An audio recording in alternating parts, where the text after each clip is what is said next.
हाथों में चूड़ी किसने पहनाया कि किसने माथे पे हर तिलक लगाया कि दुल्हन की जैसी लागे मैया कि बड़ी प्यारी लागे वो बड़ी सोहनी लागे मैया की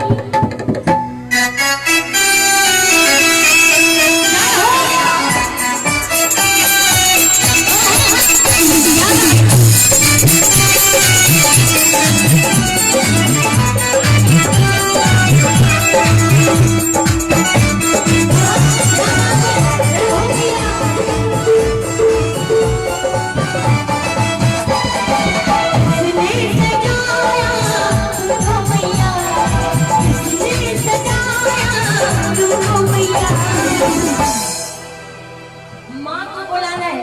चुपचाप नहीं आएंगे भैया। एक बार आप लोग हाथों को डाले भैया, बोले सच्चे दरबार की। ए भैया खाना उसके बाद झूमेंगे, पहले भजनों में मीठी मीठी ताली बजा दीजिए कि बड़ी प्यारी लागे बड़ी सोहनी लागे बड़ी प्यारी लागे बड़ी सोहनी लागे जिन्हें सजाया तुमको मैया किसने सजाया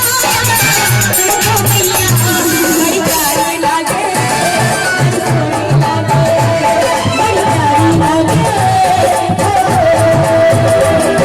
सोहनी लागे बड़ी प्यारी लागे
सच्चे दिल से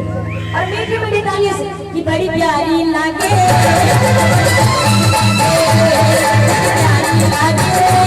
बड़ी सोहनी लागे बड़ी प्यारी लागे बड़ी सोहनी लागे